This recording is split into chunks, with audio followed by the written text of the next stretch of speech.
Ave María Purísima, sin pecado original concebida.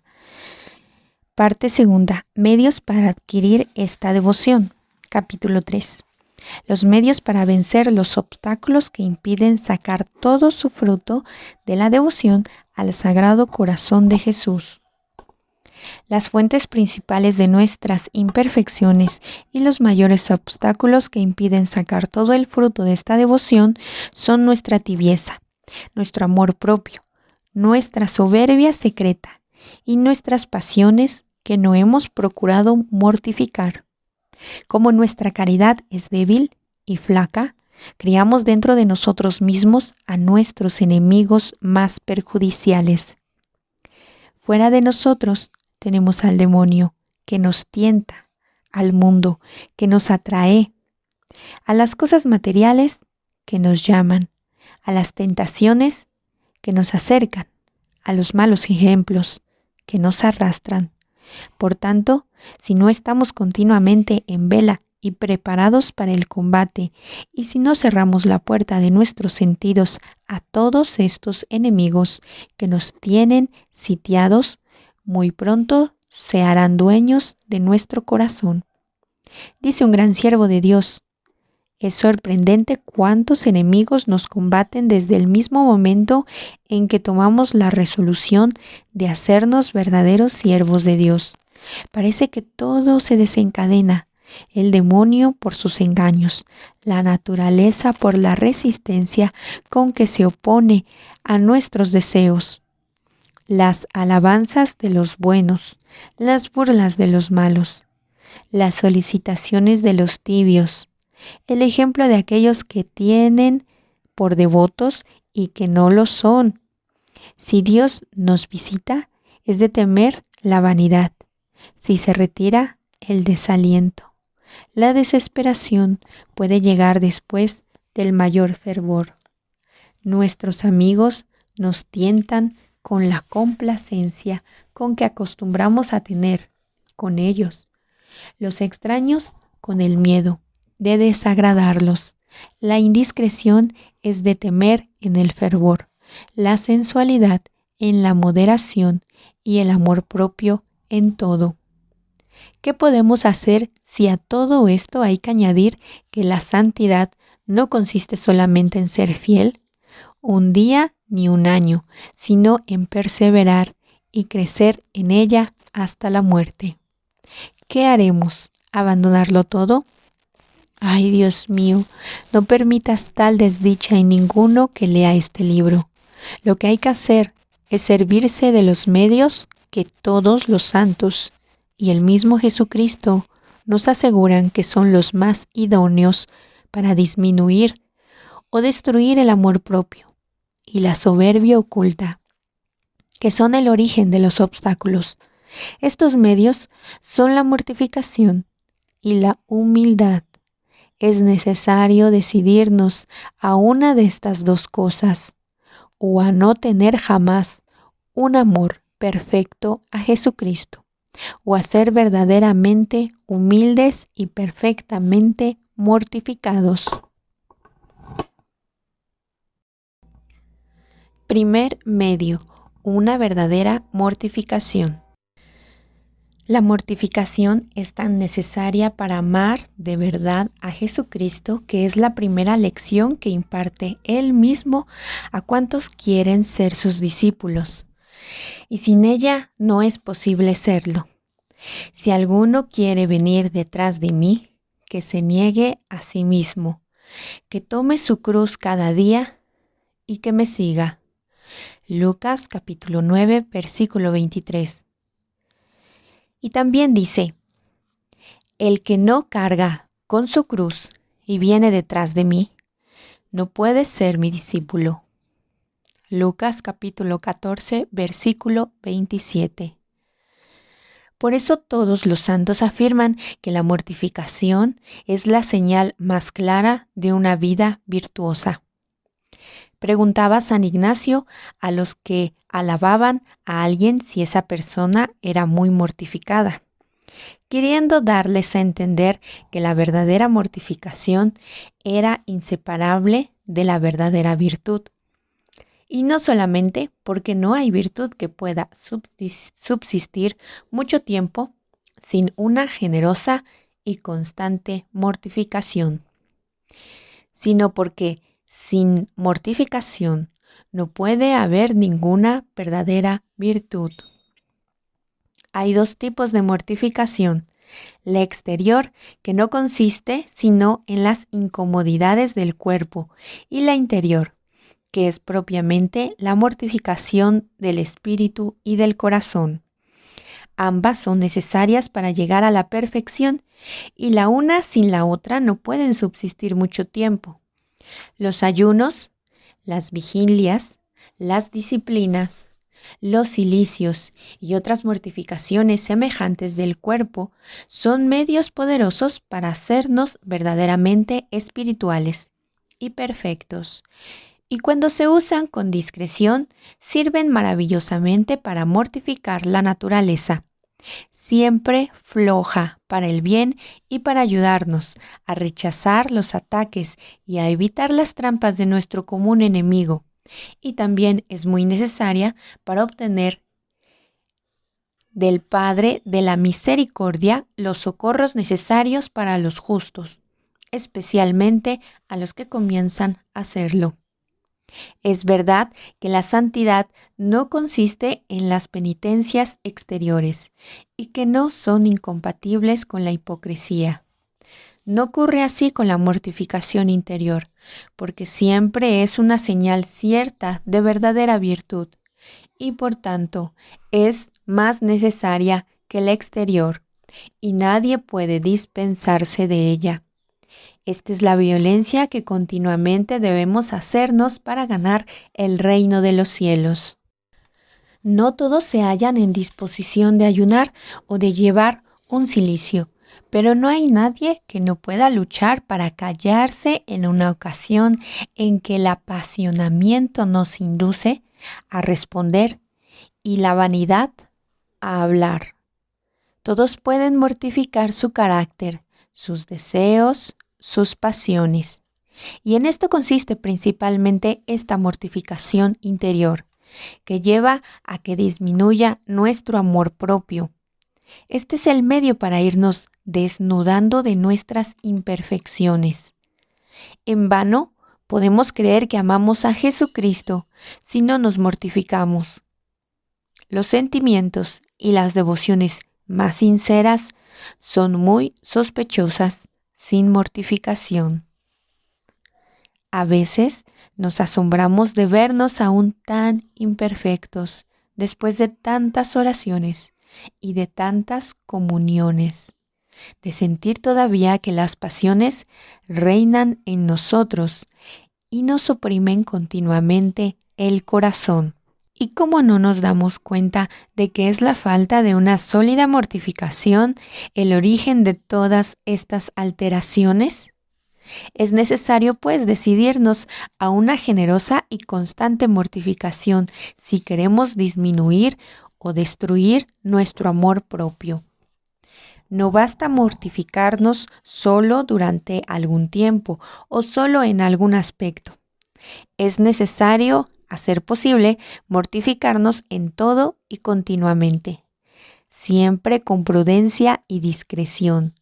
Una satisfacción no apropiada que demos a nuestra naturaleza mundana la hace más fiera, digámoslo así, y más rebelde que lo que hayamos conseguido con 100 victorias sobre ella.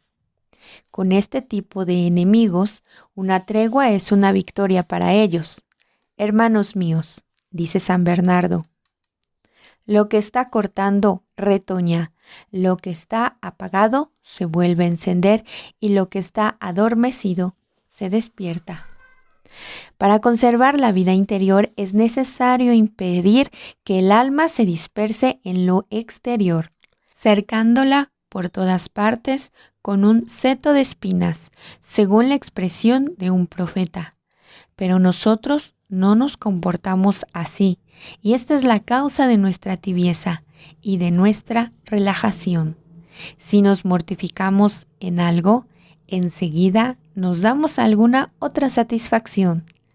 Si estamos recogidos durante un rato, en cuanto terminamos, abrimos todas las puertas a los sentidos y a la que nos pueda disipar. El ejercicio de la mortificación interior tan común a todos los santos lo conocen todos los que tienen un eficaz y verdadero deseo de adquirir la perfección cristiana. No hay más aplicar el oído a las divinas inspiraciones. El amor de Jesucristo es tan ingenioso en este punto que inspira a todas las almas, los medios y los trucos para mortificarse. Es algo que excede el ingenio de los demás sabios y que puede tenerse por una especie de milagro. No hay nada que no le sirva de ocasión para contradecir sus inclinaciones. No hay tiempo ni lugar que no le parezca adecuado para mortificarse, sin adaptarse jamás de las reglas de la verdadera prudencia. Basta con tener muchas ganas de ver algo o de hablar para obligarse a bajar los ojos o aplacar el deseo de saber cosas nuevas o de saber lo que pasa o lo que dice o lo que hace. Todo le es un continuo motivo de mortificación, más meritoria cuanto más ordinaria y con el único testigo que es Dios. Una palabra dicha a propósito, una inocente burla ejecutada con viveza, puede hacer divertida una conversación, pero también puede ser materia de una hermosa mortificación y hasta de un admirable sacrificio. No hay casi hora del día en que no se presente alguna ocasión de mortificación, tanto si estamos sentados o de pie. Jamás dejará de hallarse un lugar o una postura menos cómoda sin que los demás lo vean. 100 veces que nos interrumpan en una ocupación muy seria, 100 veces podemos responder con tanta dulzura y cortesía como si no tuviésemos nada que hacer. El mal humor de aquellos con los que tratamos, las imperfecciones de los que conviven con nosotros, la ingratitud de alguien a quien le hemos hecho un bien, puede ejercitar mucho la paciencia del que es sólidamente virtuoso. En fin, todas las incomodidades, las propias del lugar, del tiempo y de la persona, podemos sufrirlas de modo que no se eche de ver. Son pequeñas ocasiones de mortificarse, pero no es una pequeña mortificación. Es más, tiene un gran mérito y puede decirse que las gracias más grandes y la mayor santidad dependen muchas veces de la generosidad que tenemos en mortificarnos constantemente en estas pequeñas ocasiones. Tampoco es pequeña la mortificación de no querer evitar ninguna de las obligaciones de una comunidad y conformarnos con todo lo que tiene la vida común, sin reparar en nuestras inclinaciones naturales, nuestras responsabilidades o nuestra edad. Y esta mortificación es más considerable cuanto menos se sujeta a la vanidad y cuanto más se conforma al Espíritu de Jesucristo. Así, si en el exterior no hallamos muchas ocasiones para mortificarnos, nunca faltará dentro de nosotros mismos. No sabremos estar largo tiempo recogidos ni actuar con modestia, sin mortificación. La honestidad, la dulzura y la cortesía pueden ser efecto de la educación, pero normalmente son señales sobre todo de alguien constantemente mortificado, y sin esta virtud, ¿cómo podremos estar siempre en paz, sin altibajos, haciendo siempre con perfección todo lo que hacemos y estando siempre contentos con lo que Dios quiere? Segundo medio, una sincera humildad. El segundo medio es una sincera humildad. Jesucristo. Dice San Agustín, no nos dice, aprended de mí a hacer milagros, sino, aprended de mí, que soy manso y humilde de corazón, para darnos a entender que sin humildad no hay verdadera virtud. Ya hemos hablado mucho de la necesidad de esta virtud. La dificultad está en saber en qué consiste. Muchos piensan que son verdaderamente humildes si no se tienen en gran consideración, pero se engañan si resulta que no les gusta que los demás piensen así de ellos. No basta para ser verdaderamente humildes con reconocer que no tenemos ninguna virtud ni mérito. Es menester también creérselo, de verdad, y no disgustarse de que otros lo crean así. El primer paso para conseguir esta virtud es pedirla a Dios con insistencia.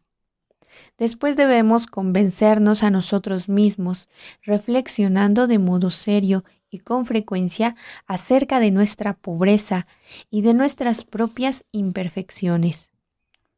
Hacer memoria de lo que hemos sido y el considerar lo que podríamos haber sido sirve mucho para humillarnos.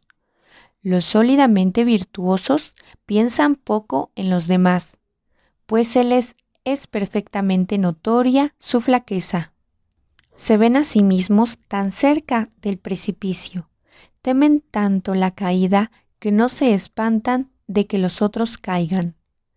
Lo menos que hablemos de nosotros mismos es siempre lo más conforme a la verdadera humildad. Los discursos afectados con los que procuramos hacer creer a los demás que nos estimamos en poco, la mayor parte de las veces son una manera de buscar nuestra propia estimación, que nos alaben y que nos tengan por buenos.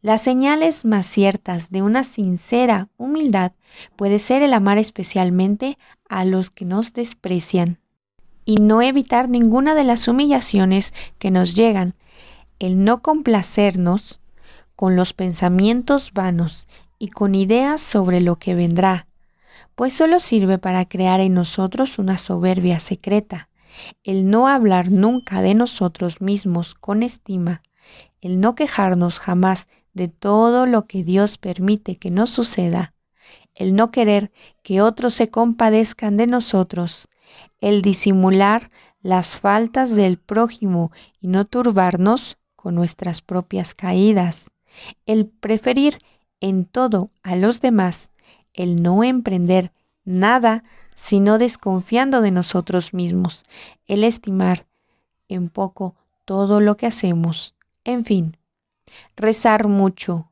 y hablar poco. Cuando uno se considera tan miserable como lo es, no lleva mal que le desprecien, porque conoce que es justo. Un hombre humilde, por malo que sea el tratamiento que se le da, cree que se le hace justicia. ¿Los hombres no me estiman? Dice, pues tiene razón, y en esto coinciden con Dios y con los ángeles. Un hombre que ha merecido el infierno puede conocer bien que se le debe el desprecio. No queremos decir con esto que recibamos con un consuelo sensible las humillaciones, pues el desprecio es naturalmente desagradable, pero no quejarse, tolerarlo, agradecerlo a Dios y aún pedirle por aquellos de quienes me sirven para humillarnos, por más repugnancia que sienta la naturaleza orgullosa en someterse a su providencia, son señales de una sincera humildad, sin la cual en vano creemos que tenemos una verdadera y sólida virtud. Dice San Pablo que tenemos enemigos dentro y fuera de nosotros mismos, que nos ponemos trampas continuamente y por todas partes. El amor a la humildad y a la vida retirada, el que no nos importe que nos desprecien, son un gran remedio a tantos males. Nadie gozará de una paz segura y tranquila, sino en el olvido de sí mismo. Si queremos alcanzar la perfección cristiana, es importante ponernos firmemente, olvidar todos nuestros intereses, aún tal vez hasta los espirituales, para buscar únicamente la gloria de Dios. La alegría y la verdadera dulzura son inseparables de la verdadera mortificación y de la sincera humildad. Subtema. No puede haber verdadera devoción sin una mortificación generosa y constante y sin una sincera humildad. Pero podremos hablar de humildad y de mortificación sin horrorizar a los tímidos y pusilánimes que tienen el deseo de amar a nuestro Señor. Pero, ¿cómo no llenarse de temor al considerar una vida tan incómoda? Se puede contemplar, quizá, toda una vida toda llena de cruces sin tener miedo. Contradecir en todo nuestras inclinaciones naturales, negar a los sentidos todos los gustos no necesarios, vivir retirados, vivir en silencio, sin solicitar la estima de los hombres, despreciando sus alabanzas y no afligiéndose por los desprecios. Todo esto, ¿no es algo realmente cargante? Vivir así ¿no es vivir una vida triste, melancólica y en cierto modo infeliz? No, cristianos. Todos los que viven así afirman que solo entonces se han visto alegres, tranquilos y perfectamente dichosos. Es verdad que el mundo dice que este tipo de vida es insoportable, pero el mismo Jesucristo nos dice que es dulce, fácil y llena de alegría y de consuelo. Lo dice el mundo, o sea, los necios, los ignorantes, pero todos los que han experimentado dicen lo contrario.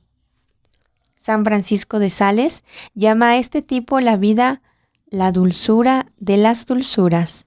San Efrén, mientras llevaba una vida extremadamente mortificada, estaba lleno de consuelos interiores y prorrumpía en estas voces. Basta, Dios mío, basta. No me oprimas con tus beneficios. Modera tu generosidad, si no quieres que yo muera. Porque tus dulzuras inefables que gusto en tu servicio son capaces de hacerme morir. Me hallo, dice San Francisco Javier, escribiendo desde el Japón a los jesuitas que estaban en Europa, en un país donde faltan todas las comodidades de la vida. Por lo demás, siento tantas consolaciones en mi vida interior que me veo en peligro de perder la vista por las lágrimas que derramo continuamente de puro consuelo. Tendremos que creer que tantos millones de santos de los que decimos que han sido tan sabios y tan sinceros se hayan puesto de acuerdo para decirnos todo lo contrario de lo que pensaban y experimentaban. ¿Y si los mundanos tienen por infeliz a quien se mortifica? ¿Cómo es que no se hallan sobre la tierra personas perfectamente contentas, perfectamente dichosas, sino aquellas que más se mortifican? Y si esta vida mortificada no es la que produce por sí misma esta alegría inalterable, decidme, ¿en qué engaño viven toda la vida estas personas? Con una paz tal que no pueden turbar todos los acontecimientos de la vida. Si están disimulando, ¿cómo es que los mundanos, que tanto saben del arte de disimular, no han podido disimular sus inquietudes y sus melancolías, cuando la mayor parte de la vida la han pasado en medio de placeres y diversiones? ¡Ah! Solo la virtud, dice San Agustín, por austera que parezca, es la que hace saborear los verdaderos placeres. Y no hay felicidad perfecta en este mundo, sino para aquellos que trabajan empeñándose en santificarse, porque solo ellos se ven exentos del alboroto de las más crueles pasiones que tiranizan a los que viven engolfados en el mundo, sedientos de esos placeres. Ellos son los que tienen más dulzura en esta vida y menos tristeza y sometidad y profunda paz que los que pueden darle al mundo. El dulce reposo de la conciencia es el fruto ordinario de la virtud. Cuanto menos nos unimos a Dios, menos hay esta alegría. ¿Y qué diremos de aquella secreta dulzura con la que Dios aligera su yugo? De aquellos dichosos momentos en que se deja sentir el fondo de las almas, de aquella dulce esperanza con la que nos hace sentir anticipadamente las alegrías del cielo, de aquellos rayos de luz con que nos hace ver, como en un día claro y hermoso, la locura y la vanidad del mundo, y en fin, de aquellas lágrimas de consuelo que vertimos alguna vez a los pies de Jesucristo, donde encontramos un alivio más puro y delicioso que en las fiestas más agradables y en los placeres más exitosos. Estas delicias y dulzuras interiores que sobrepujan a todo sentido y a todo pensamiento son misterios escondidos para las almas tibias o mundanas. Para ellas es como un lenguaje extraño. Pero dice San Agustín, dadme un alma fervorosa que solo anhele salvarse, una persona verdaderamente humilde y mortificada, un corazón penetrado del amor de Jesucristo. Comprenderá bien lo que yo digo. Es cierto que no por ser justos nos convertimos en insensibles a lo que ocurre en la vida diaria. Las desgraciadas pueden causar alguna agitación, pero no serán capaces de confundir al justo. Siempre hallará refugio en su virtud. Cuando el camino ancho que persigue los imperfectos no tengan cruces, todo contribuye a que se las encuentren, y bien pesadas, mientras que en la carrera que llevan los que aman ardientemente a Jesucristo, se ve que el cielo y la tierra, digámoslo así, se dan prisa en hacerlas dulces y llevaderas. El propio Hijo de Dios las quiere llevar con nosotros para que nos pesen menos. En fin, el pensamiento de la muerte atemoriza a los más dichosos de los mundanos, y este mismo pensamiento consuela y alegra a los virtuosos. ¿Se ha hallado alguno que a la hora de la muerte, en aquellos momentos últimos en que tan sanamente se juzga a todo, se haya detenido por infeliz, por haber sido mortificado y por haber vivido una vida verdaderamente devota y cristiana? Es mucho más cierto que se hubiera visto en un tremendo peligro de desesperación si no hubiese vivido de ese modo. La mortificación perfecta ha de tener ciertos atractivos que no conocemos nosotros, por no ser perfectamente mortificados. Somos tan flojos que no nos hacemos más que lo que basta para sentir las dificultades, pero no lo suficiente para poder gustar las dulzuras. Parece que desconfiamos de lo que nos dicen los buenos y los santos, y hasta de lo que nos promete el mismo Jesucristo. Quisiéramos que su majestad nos pagase por adelantado, porque no sabemos que todo consiste en dar el primer paso con generosidad y resolución. Esto es, que toda la dificultad reside en decidirse de veras a abrazarse a la cruz de la mortificación. Gustad, dice el profeta, y luego veréis qué suave es el Señor. En esto se engaña los ojos. Es necesario juzgar por el gusto.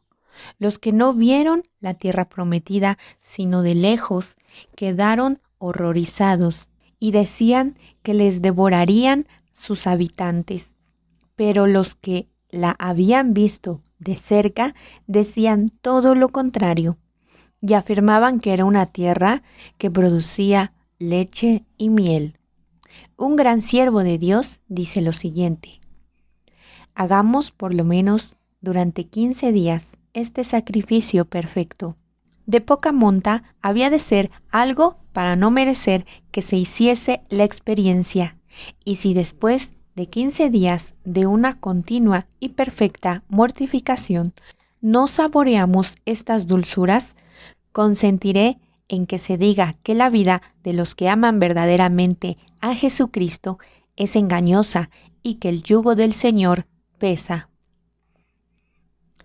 Por cierto, es digno de admiración que les cueste tanto a los hombres mundanos convencerse de que la mortificación pueda producir tan buenos efectos, cuando por otra parte ven a cada paso tantas personas inquietas y desasosegadas en medio de las mayores diversiones.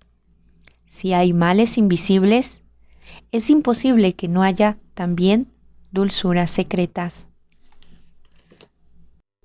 Las hay ciertamente, y no depende sino de nosotros mismos el que las gustemos. San Claudio de la Colombière había hecho voto con permiso de sus superiores de cumplir todas sus reglas y en particular se obligó a una mortificación continua en todo. ¿Qué pensarían de este gran santo aquellos a quienes ya los 3 votos de los religiosos se les hace un yugo insoportable? ¿No le tendrían por alguien destinado a una vida extremadamente triste y desconsolada? Pues merece la pena detenerse, no obstante, en lo que él mismo dejó escrito, en el diario de sus ejercicios espirituales, donde iba apuntando las inspiraciones que Dios le daba y las gracias que le había hecho para acordarse de agradecérselas y animarse más y más todos los días a amarle.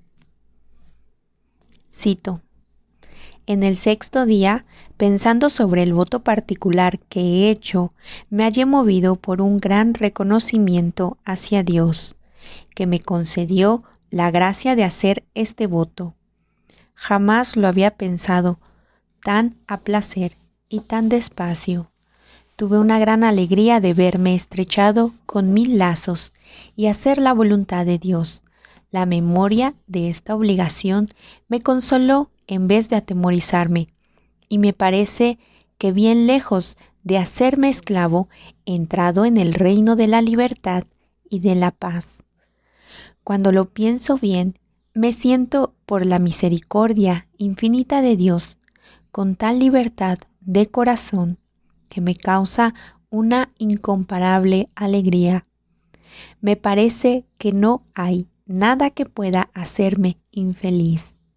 No hallo mi corazón apegado a cosa alguna, al menos por ahora, y aunque no por esto dejo de sentir todos los días los movimientos de casi todas las pasiones, con un solo momento de reflexión los calmo y los aquieto. Muchas veces he gustado de una gran alegría interior al pensar que me hallo al servicio de Dios, y he reconocido que esto vale mucho más que todos los favores de los reyes. Las ocupaciones mundanas me han parecido muy despreciables en comparación con aquello que se hace por Dios. Me hallo elevado sobre todos los reyes de la tierra por la honra que tengo de ser de Dios.